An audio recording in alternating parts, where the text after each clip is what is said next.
Now let's look at this example. I have a system with two masses connected by two gears. The first mass has a mass moment ratio J1 connected to a fixed support by torsional spring K1. The number of teeth here is N1, N2 for the second gear, J2, and another spring connecting the mass J2 to a fixed support.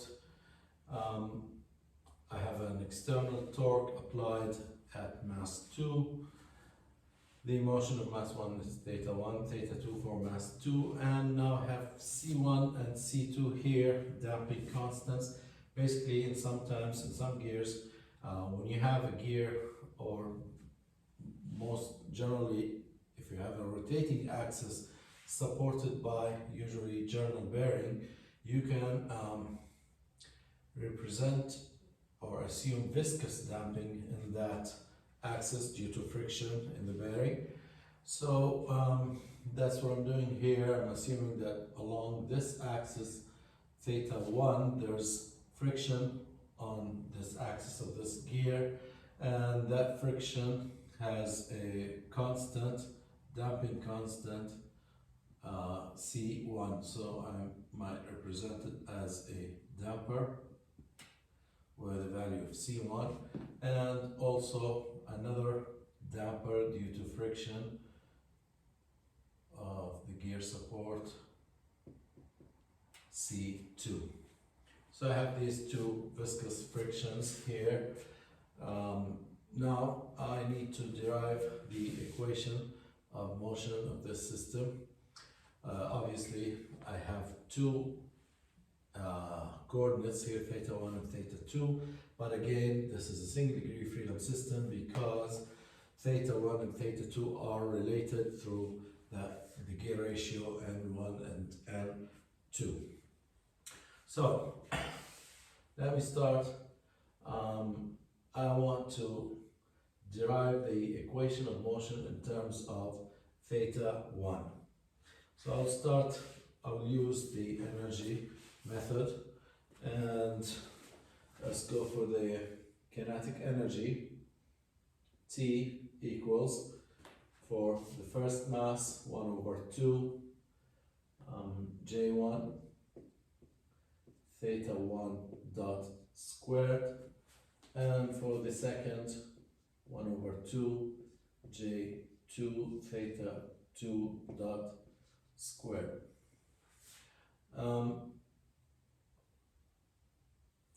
Now for the potential energy, I have two springs.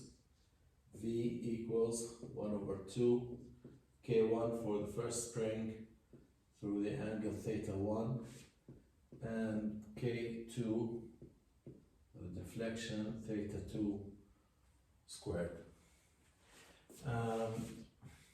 The damping on the first axis,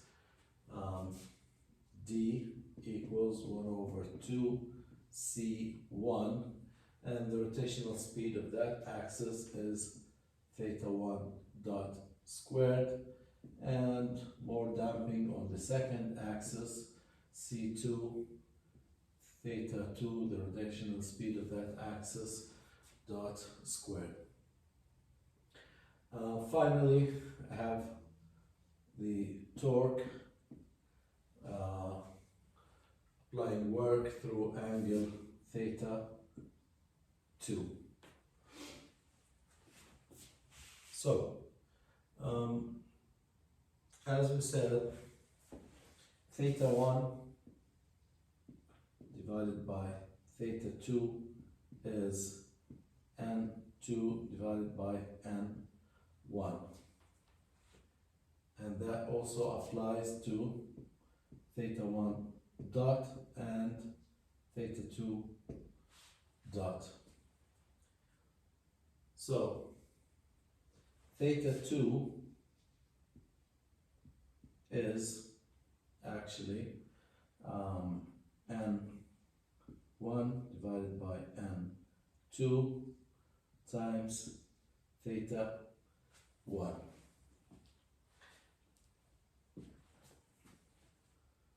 So, and the same goes for theta 2 dot as n1 divided by n2 theta 1 dot.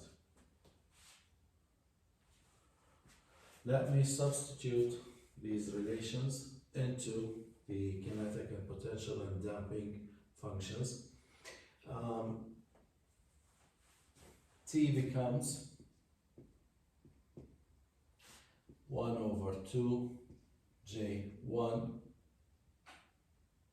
theta 1 dot squared plus 1 over 2 J2, and theta 2 dot squared is n1 divided by n2 all squared theta 1 dot squared,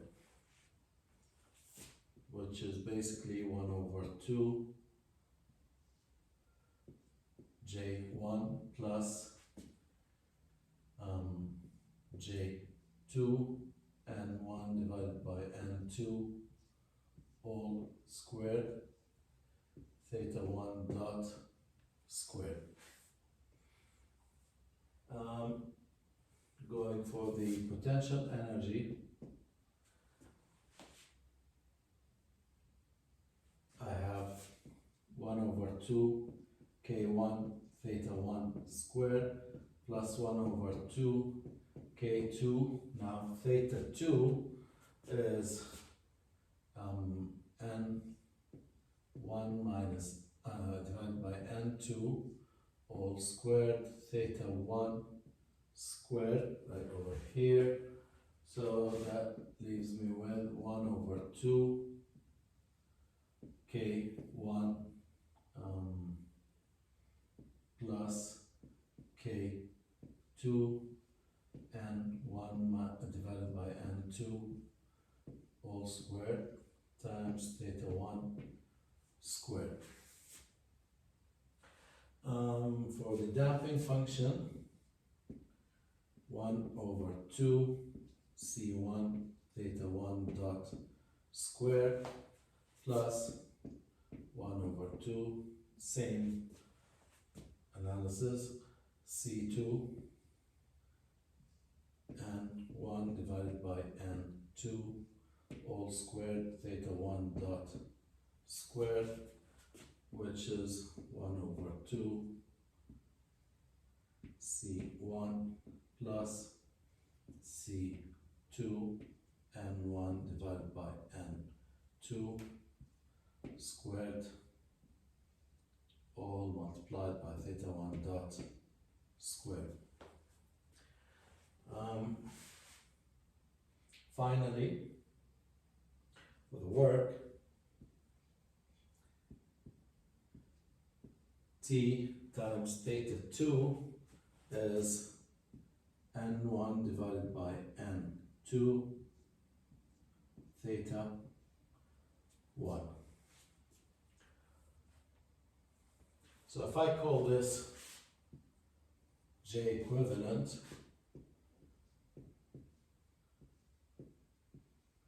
theta 1 dot squared, and I call this term here K equivalent theta 1 squared, and over here 1 over 2 C equivalent C1 dot squared and T equivalent theta 1. Now, what I've done basically now is the system is actually reduced to a system that looks like this. A spring connected to a mass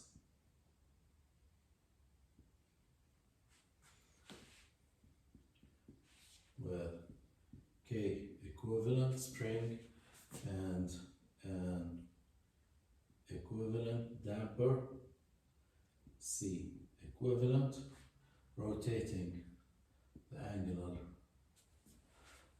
displacement theta 1 and a torque equivalent applied at this mass, and the moment of inertia of this mass is now J equivalent.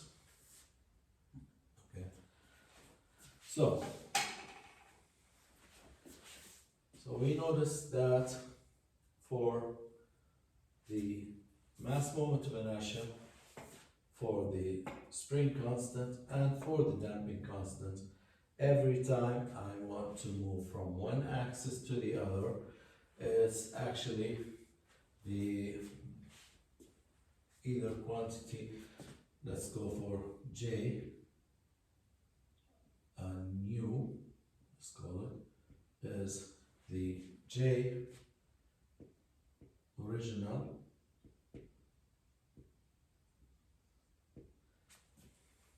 multiplied by n nu divided by n original.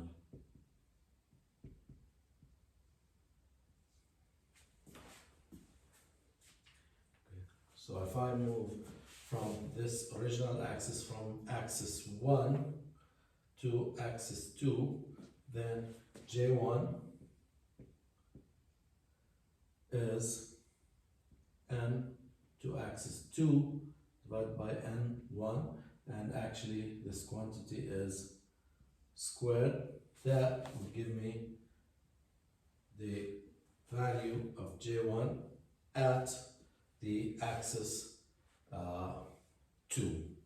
Now what I did here is I moved J2 to axis 1, so J nu was, or the value of J2 at axis 1, J2 moving to axis 1 divided by the original axis where J2 was, all squared. And that's what I had in here, moving from axis 1, J moving from axis 2 to axis 1.